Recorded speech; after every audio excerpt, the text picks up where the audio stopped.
A sloth, a donkey, and a curious human. Send a prompt and see what they're doing. One hits record with a question on his mind. Two brothers pick it up, see what they find. Corn takes his time, Herman's got the facts. Back and forth, they never hold back. My weird prompts, come on in, that's where we begin. My weird prompts, glad you're here. This episode was generated using artificial intelligence. Please verify facts. My Weird Prompts is a community-driven initiative exploring how AI can fuel curiosity and uncover the fascinating ways our world works. GPU compute for this podcast is generously provided by Modal. Learn more at modal.com. I was looking at some redemptions data this morning, and Herman, it is getting a bit spicy out there. Have you seen what is happening with Stone Ridge and BlackRock? We are sitting here on March 24th, 2026, and it feels like the floor is shifting. They're starting to pull the emergency brake on investors who want their cash back. I have been tracking that very closely. I am Herman Poppleberry, by the way, for anyone just joining us. And you are right to be concerned, Corn. The gating of redemptions at firms like Stone Ridge, BlackRock, and Morgan Stanley is a massive signal. When a firm like Stone Ridge only honors 11% of withdrawal requests, it tells you the private markets are feeling a serious systemic squeeze. It is not just a hiccup, it is a liquidity crunch in private credit and equity that we haven't seen the likes of in quite a while. It feels like the exit doors are getting smaller while everyone is trying to leave the theater at the exact same time. Today's prompt from Daniel is about the structural and operational differences between venture capital and private equity. It is actually perfect timing because people often lump them together as just big private money. But they are reacting to this 2026 liquidity crunch in very different ways. They really are. While they both swim in the pool of private capital, the plumbing is completely different. Daniel wants us to dig into the history and the mechanics, and honestly, you cannot understand why BlackRock is gating funds right now without understanding how these two industries were built from the ground up. They have different DNA, different risk tolerances, and frankly, different ways of looking at a balance sheet. Let's start with the basics then. The 30,000-foot view, as the consultants say. Most people hear private equity and think of corporate raiders from the 80s, and they hear venture capital and think of guys in hoodies in Palo Alto or the new AI labs in London. Is that still the right mental model, or has the line blurred too much in 2026? The line has definitely blurred, especially with growth stage venture, but the fundamental mission remains distinct. Venture capital is technically a subset of private equity, but it is the wild, high-stakes sibling. Think of it this way. Venture capital is looking for the 0 to 1 moment. They want to find a company that barely exists, maybe just a couple of founders and a white paper, and turn it into a global titan. Private equity, in the traditional sense, is looking for a 10 to 100 moment. They want mature companies with steady cash flows that they can optimize, restructure, or load with debt to amplify returns. Right, so VC is betting on a dream, and PE is betting on a spreadsheet. But they both use that famous 2 and 20 fee structure, right? 2% management fee and 20% of the profits. The 2 and 20 is the industry standard. The 2% covers the lights, the salaries, and the travel. The 20%, which they call carried interest, is where the real wealth is made. It is the performance fee. Interestingly, the term carried interest actually comes from old school sea captains in the 16th century. They would carry the goods across the ocean and keep 20% of the profit from the cargo they transported. Modern fund managers are basically just high-tech sea captains navigating the digital oceans. I love that. I can just picture Roloff Botha from Sequoia in a captain's hat. But before we get into the modern AI-driven madness of 2026, we need to talk about how we got here. You wanted to start with the history, so take us back. Where does the venture in venture capital actually come from? It wasn't always Sandhill Road and fleece vests. Not at all. It really starts after World War II. Before 1946, if you had a crazy idea, you basically had to beg wealthy families like the Rockefellers or the Whitneys for a check. It was very informal, very old money. But in 1946, General George Doriot, who is often called the father of venture capital, founded the American Research and Development Corporation, or ARDC. A general? That sounds more disciplined and rigid than I expected for the origins of Silicon Valley. He was a fascinating guy. He was a professor at Harvard Business School and a brigadier general. His goal was to encourage private sector investment in businesses run by soldiers returning from the war. He wanted to institutionalize the risk. The real aha moment for RDC came in 1957 when they invested $70,000 in a company called Digital Equipment Corporation. That investment eventually grew to be worth over $350 million. That is a legendary return. 70,000 to 350 million. That is the power law, right there in the 1950s. It set the template. But the industry was still relatively small until two things happened. First, in 1957, Arthur Rock helped the traitorous eight leave Shockley Semiconductor to form Fairchild Semiconductor. That was the birth of the Silicon Valley ecosystem. Arthur Rock essentially invented the role of the modern VC as a coach and a connector, not just a checkbook. But the real rocket fuel, the stuff that turned VC into a global powerhouse, came in 1979. Let me guess. A change in the law. It is always a boring rule change that changes the world. You nailed it. The ERISA Prudent Man Rule. Before 1979, pension funds were basically banned from investing in high-risk assets like venture capital because it was seen as imprudent. The Department of Labor relaxed those rules, allowing pension fund managers to put a small percentage of their capital into venture. Suddenly, the amount of money flowing into the sector went from a trickle to a flood. We went from a few $100 million in total venture funding to billions almost overnight. It turned VC from a niche hobby for the rich into a massive institutional asset class. It is funny how a boring-sounding rule change can create a whole industry. So while BC was learning how to fund semiconductors and software, what was the rest of the private equity world doing? Because the Barbarians at the Gate era feels very different from General Doriot's vision of helping returning soldiers. Private equity's modern era really kicked off in 1976 when Jerome Kohlberg, Henry Kravis, and George Roberts left Bear Stearns to form KKR.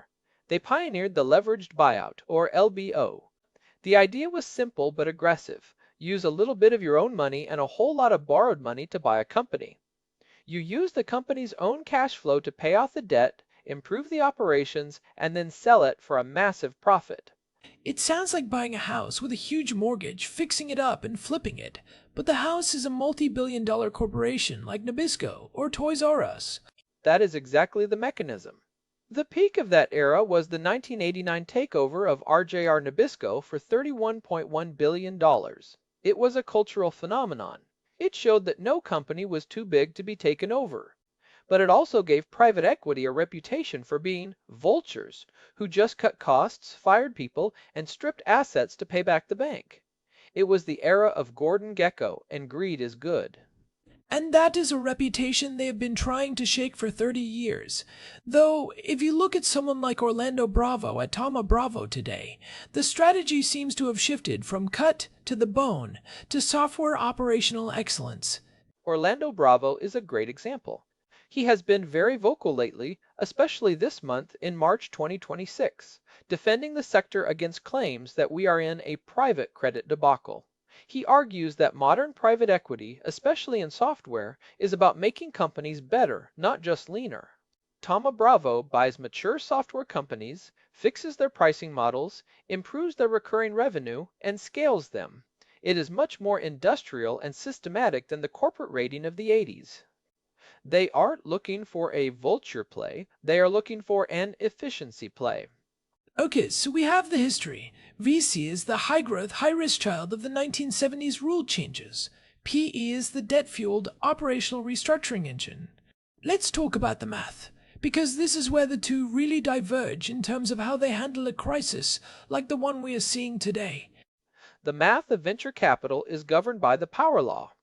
In a typical VC fund of, say, 20 companies, the firm expects 15 of them to fail completely or just break even. They expect maybe 3 or 4 to do okay. But they need one company to be a fund returner. They need a company that goes 100 times or 1,000 times the initial investment. Like Sequoia with WhatsApp. They were the only venture investor, put in about $60 million, and walked away with $3 billion when Facebook bought it. That one deal pays for every other mistake the firm made for 5 years. Because of that, VCs are comfortable with a 90% failure rate. They are looking for convexity. They want limited downside. You can only lose what you put in, but unlimited upside. They are swinging for the fences every single time. But private equity cannot work that way, right? If you're using debt to buy a company, you cannot just let it go to zero.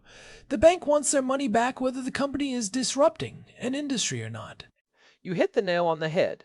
If a PE firm buys a company for $10 billion and uses $6 billion in debt, they have a massive interest payment every month. If that company fails, the PE firm doesn't just lose their equity, they have a mess with the lenders that can ruin their reputation and their ability to raise the next fund. PE is about downside protection. They are looking for steady, predictable 4 times or 5 times returns. They don't need a 1,000 times return, but they absolutely cannot afford a zero. This is why they focus so much on cash flow. You can't pay interest with vision. You need actual dollars in the bank. Which brings us to the liquidity crunch of March 2026. If you are a PE firm and you are sitting on a bunch of companies you bought with debt, and interest rates stay high, and the IPO window is only selectively thawing, as the reports say, you are stuck. You cannot sell the company to the public markets, and you cannot afford to keep paying the interest forever if the margins are getting squeezed. Is that why we are seeing this gating of funds? It is a huge part of it. Investors in these funds, the limited partners like pension funds and endowments, are looking at their portfolios and seeing that they are over-allocated to private markets. Because public stocks have been volatile, the private portion of their portfolio looks too big on paper. They want to pull money out to rebalance, but the PE and VC firms don't have the cash because they haven't been able to sell their companies. There are no exits. So they gate it. They basically lock the door and say, you can only have 11% of what you asked for, like Stone Ridge did. That has to be terrifying for a pension fund or a family office that needs that cash to pay out their own obligations. It is a classic liquidity mismatch. These firms promised high returns in exchange for locking money up for 10 years, but investors are finding out that 10 years can sometimes mean whenever we can actually find a buyer. This is why the secondary market has exploded. We saw $94.9 billion in exit value move through the secondary market in the last few months of 2025 and early 2026. For people who don't know, the secondary market is basically the used car lot of private equity, right? If I am an investor and I cannot wait for an IPO, I sell my stake in a startup or a PE fund to someone else, usually at a discount. A used car lot is a decent way to put it, though it is more like a high-end auction house for distressed assets right now. If you want out of a top-tier VC fund today, you might have to take a 20 or 30% haircut on the official valuation just to get liquid. There are specialized firms like Lexington Partners or Ardian that do nothing but buy these second-hand stakes. They are the ones providing the liquidity when the front door is gated. Let's talk about where the money is actually going right now, because despite the gating and the liquidity issues, there is one area that seems to have an infinite appetite for capital. AI startups captured 65% of all venture deal value in 2025. That is $339.4 billion. Herman, that is an insane concentration of capital. It is like the entire venture world decided there is only one game in town. It is unprecedented. We have gone from 46% in 2024 to 65% now. It is a winner-take-most environment. VCs are terrified of missing the next OpenAI or Anthropic, so they are piling into these massive foundation model rounds. We are seeing people like Vinod Khosla and Pejman Nozad at Pear VC making massive bets. But here is the catch. These AI companies have massive capital expenditures. They are spending billions on compute and electricity. So the venture capital is basically just being funneled directly to Nvidia and the cloud providers. It is like a circular economy of hype and silicon. Does that fit the traditional VC model, or are we seeing something new? Because usually, software is high margin because you don't have to buy a factory. But these AI companies are basically building digital factories. It is a hybrid. It has the moonshot risk of traditional VC, but the capital requirements of a heavy industrial project. Usually, VC is great because software has zero marginal cost. You write the code once and sell it 1,000,000 times. But with these large language models, every time you sell a query, it costs you electricity and GPU time. The margins are different. This is why you see Sam Altman out there trying to raise trillions for chip manufacturing. The scale is just different. I wonder if that is why we are seeing more private equity firms start to look at AI. Usually, PE waits for a technology to mature, but if these AI companies start showing steady recurring revenue, do you think the barbarians will start moving in to optimize them? We are already seeing it in the mid-tier. PE firms are buying up AI-adjacent service companies and specialized software as a service providers that have integrated AI. They aren't betting on the next breakthrough model, they are betting on the plumbing of the AI economy. They want the companies that have the data and the customer relationships. They are looking for the picks and shovels. It is like the gold rush. The VCs are funding the people looking for the giant gold vein, and the PE firms are buying the companies that sell the picks, shovels, and sturdy denim jeans. That is a classic framing, and it still holds. But look at the scale of the deals on the PE side. Global buyout deal value grew 44% to $904 billion in 2025. The Saudi Public Investment Fund just took Electronic Arts private for $56.6 billion. That is a massive take-private deal. That is a mature company with huge cash flow and a massive library of intellectual property. That is the buyout side of the house showing its muscles even when the venture side is sweating over burn rates. What about the geographic shift? We saw that EY report from March 9th saying India hit $60.7 billion in PE and VC investment in 2025. That is their second highest on record. Why India and why now? It is a China plus one strategy for a lot of these global funds. As geopolitical tensions make investing in China more complicated for American and European firms, that capital has to go somewhere. India has the demographic tailwind, a massive developer base, and a government that has been very aggressive about digital infrastructure. It is becoming the new frontier for both high-growth VC and operational PE. It is also a hedge against the gating we are seeing in the West. If you are a global fund manager and your US portfolio is frozen because of a liquidity crunch, you are looking for high-growth markets where the entry valuations might still be reasonable and the exit environment is different. But India has its own challenges with exits. You can put $60 billion in, but can you get $60 billion out? The Indian IPO market has been active, but it hasn't yet shown it can absorb the kind of volume that the New York Stock Exchange can. That is the recurring theme of March 2026. Everyone knows how to buy, but nobody is quite sure how to sell.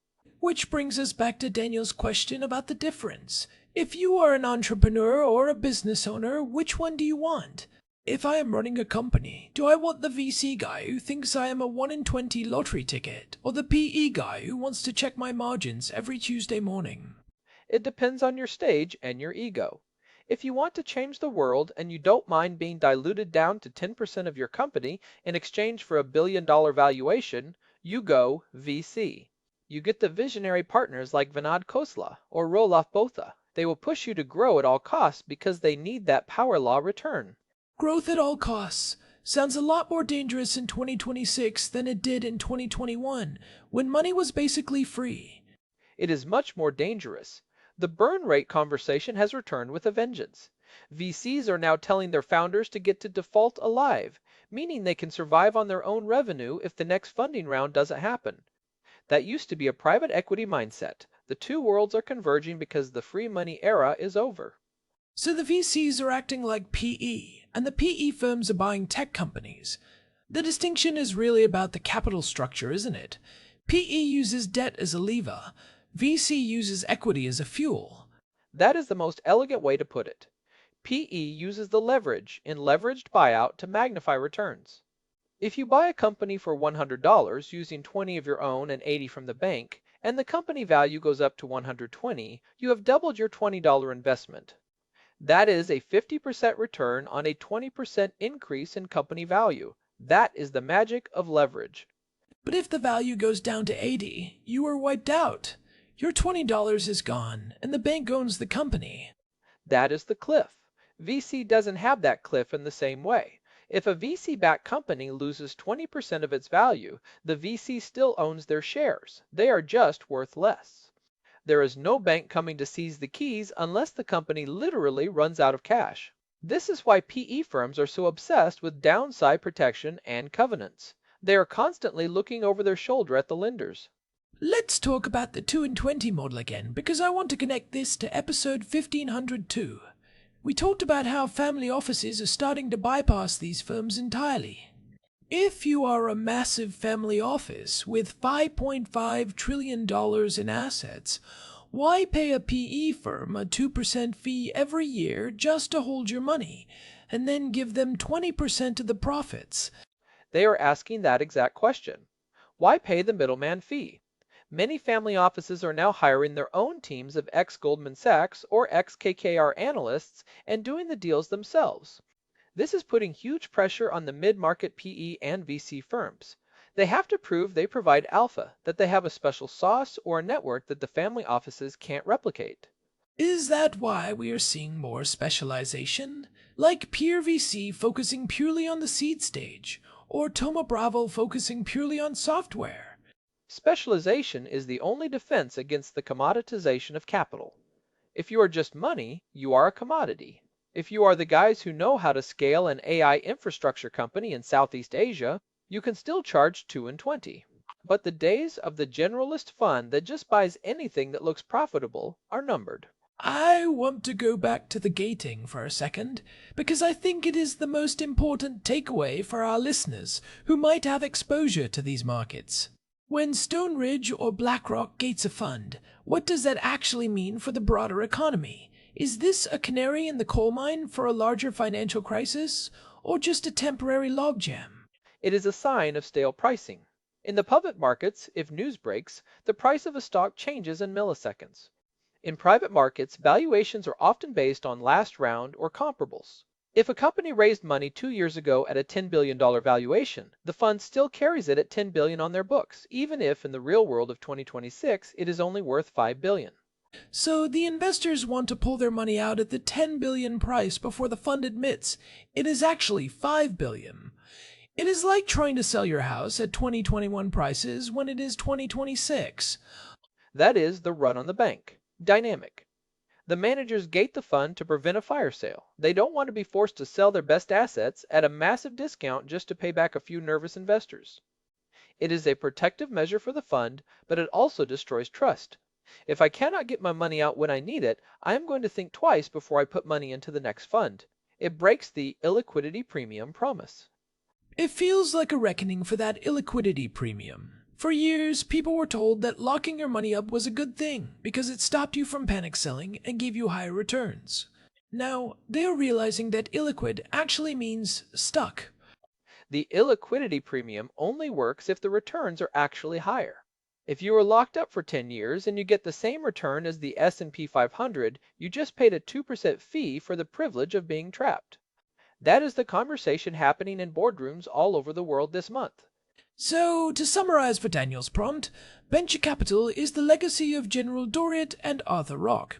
A high-stakes bet on the future, powered by the 1979 ERISA rule change that let pension funds join the party. It lives and dies by the power law. And private equity is the legacy of KKR and the Barbarians, a debt-fueled engine for optimizing mature companies. It lives and dies by downside protection and debt service. And in March 2026, both are facing a liquidity crisis that is forcing them to gate redemptions, while simultaneously trying to figure out how to navigate an AI boom that is sucking up 65% of all available venture dollars. It is a wild time to be in the private markets. It is a fascinating moment of transition. The Barbarians are still at the gate, but now they are using AI to figure out which gate to kick down. And the VCs are still dreaming of unicorns, but they are checking the burn rate and the default alive status before they sign the check. The era of easy money has been replaced by the era of efficient money. Before we wrap up, what is the one practical thing a listener should take away from this, if they are looking at their own investments or their company's future? Understand the capital stack. If your company is backed by VC, you are on a treadmill that only goes faster. You have to exit big or you are a failure in their eyes. If you are backed by PE, you are part of a machine that needs to produce cash to service debt. Neither is better, but they require very different types of leadership and very different types of stress tolerance. Know which game you are playing. And if you are an investor, remember that. Private means private. You cannot just hit a sell button on your phone like you can with Apple or Tesla stock. When the gates go down, you are stuck in the park until the rangers decide to open the exit. That is a perfect place to leave it. The liquidity in private markets is often just an illusion that holds up until everyone tries to use it at once. Well, that was a deep dive. Daniel, thanks for the prompt. It really forced us to look at the plumbing of the global economy. If you want to dig deeper into how the ultra-wealthy are handling this, definitely check out episode 1502 on the rise of the modern family office. It connects a lot of these dots about why the traditional firms are under so much pressure. I enjoyed that one. It is wild to see how much power is shifting away from the traditional barbarians and toward these private family empires. Thanks as always to our producer, Hilbert Flumingtop, for keeping the gears turning behind the scenes. And a big thanks to Modal for providing the GPU credits that power the research and generation for this show. We couldn't do these deep dives into the 2026 data without that horsepower. This has been My Weird Prompts. If you're enjoying these episodes, we are on Spotify, and we would love it if you followed us there. It helps more people find the show and keeps us digging into these weird prompts. Until next time. See ya. This episode was generated using Gemini Flash 3. Text-to-speech engine was Chatterbox. Thanks for listening to our show, My Weird Prompts.